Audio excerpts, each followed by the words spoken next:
Good afternoon. My name is Niko House, host of the political radio show Mikasa Sukasa, and I urge you all to join our One Follow, $1 campaign. Just to go ahead and dive into it, Donald Trump Jr., obviously, as you all probably have heard by now, is caught having an email conversation because someone has some incriminating evidence on Hillary Clinton, and it was during the campaign. Now, of course, this is going to be spun in the most horrific way, and I could easily see, if you don't know the context of the situation, how it could be spun that way. So what we're going to do is do what we do best here at Mikasa Sukasa, which is give quick context. One, this was after the election. This was after the primaries, the same primaries where Hillary Clinton pretended that Donald Trump was just so involved in Russia and that he's the one who has everything to gain from being elected and his business will thrive and things like that.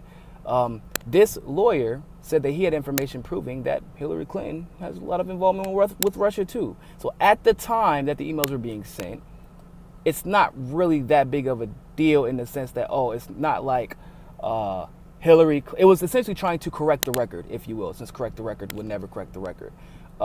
And I'm okay with that, to be quite honest. And like I said, I wish that the information would have gotten released other than the information we already know. By the way, we do know that there's more information out there because Hillary Clinton's chief of staff, or who would have been chief of staff, and Hillary Clinton's main campaign guy, John Podesta, did have extremely close ties and Kremlin-backed ties to Russia. So there's that, and so we know that she did have ties to Russia. I'm glad that it was. I'm glad somebody was willing to come out and do what they needed to do in that scenario because it's a fact. There were ties to Hillary and Russia.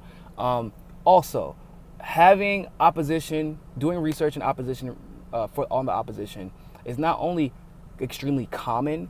However, it is a tactic that was first employed by the Democratic Party. Well, first it was employed by the Republican Party on Trump.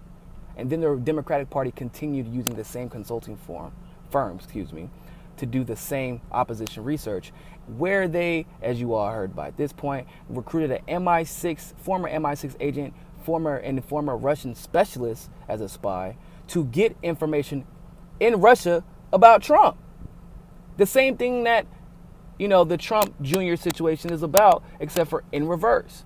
So this isn't even an uncommon practice. And I think the situation kind of, I think New York Times kind of screwed themselves here. Because I think they thought he was going to release the information. If we give this general information without context, it looks really, really, really bad. But what it looks like is opposition research.